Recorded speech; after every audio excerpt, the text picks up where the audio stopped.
ay rated SPG.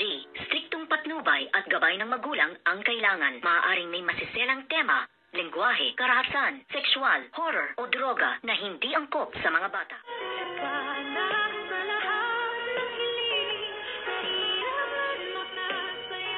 Good evening and welcome sa aking munting channel. At dito nga ay nagwagi at nagtagumpay na naman ang demonyitang si Moira sa pag-agaw nga dito sa Apex Medical Hospital. At dito pala ay magkasabuhat ang dalawa, itong si Mr. Soler at ang demonyitang si Moira.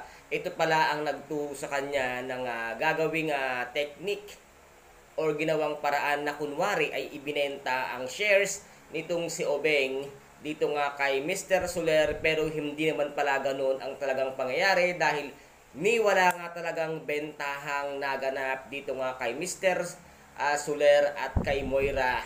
Kinasangkapan at ginamit lamang nitong si Moira si Mr. Soler para palabasin na siya ang magiging bagong owner ng tinatawag nating Apex Medical Hospital, na kung saan ay pinaghirapan itong itayo at itaguyod ni Doc RJ. Ngayon ay wala na nga sa kanyang pangalaga dahil tuluyan ng inagaw sa kanya ito ni demonyitang si Moira. At dito naman ang lahat ay naniwala nga na maibabalik na sana ang Apex dito nga kaya Doc RJ dahil si Giselle Tanyag ang siyang bibili ng Apex Medical Hospital. At dito ay halos na high blood na naman si Don Pepe dahil nga sa kademonyuhan at kasakiman at kasamaan ng ugali nga nitong si Moira, na sinabi niya nga ay siya na naman ang bagong CEO at siya pa rin ang may hawak ng Apex. At marami naman dito ang umalma at sinabi nga dito ni Moira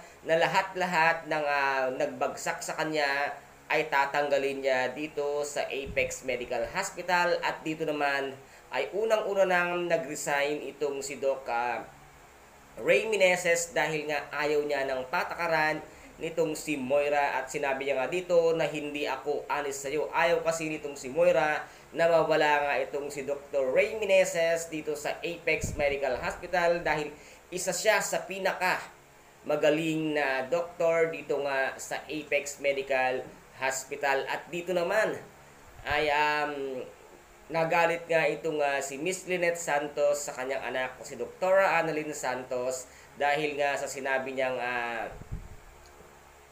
plastic at makitid ang pag-iisip nga nitong si Doc Carlos dahil nga narinig niya na nagtatalo ang dalawa. At dito naman ay kinampihan nga nitong si Miss Lynette Santos ang kanyang magiging asawa na dahil yun nga ang ipinakita dito ni Doc Carlos ay napakabuti at napakabait niya. Nako, Miss Lynette Santos, mag-isip-isip muna bago ituloy ang kasal dahil marami ka pang hindi alam sa pagkatao ni Dr. Carlos Benitez. Aralin mo munang mabuti kung ano ang totoong siya bago mo gawin ang magpakasal kay Doc Carlos Benitez dahil marami siyang itinatagong lihim na hindi mo nalalaman. At dito nga ay binigyan pa siya ng napakamamahaling kwintas. At sabi nga dito ni Dr. Annalyn Santos, mukhang mamahalin iyan. Kwintas na yan, parang napakalaki naman ata ng kasalanan sa iyo ni Doc Carlos para regaluhan ka ng ganyang halaga ng kwintas. At dito naman ay napaisip at nagulat nga itong si Miss Lynette Santos dahil nga marami na siyang naririnig na hindi magandang salita nga dito kay Dr. Annalyn Santos, na dati naman ay botong-boto nga siya kay Carlos. Ano kaya ang magiging desisyon? Matuloy kaya ang kasal nitong matuloy kaya ang kasal nitong si Miss Lynette Santos and Doc Carlos Benitez dahil nga may mga naririnig ng hindi magandang salita itong si Miss Lynette Santos kay Dr. Annalyn Santos. At guys, ito po ang ating pakaabangan bukas ng hapon dito nga sa Abot Kamay na Pangarap, na kung saan ay paganda ng paganda at patindi ng patindi ang bawat eksena dito sa Abot Kamay na Pangarap. At kung nagustuhan po ninyo ang aking video for today, paki-subscribe na lamang po ng aking channel, paki-like and share para maging update kayo sa lahat ng gagawin kong video. Maraming salamat po. Ingat, God bless, and bye-bye.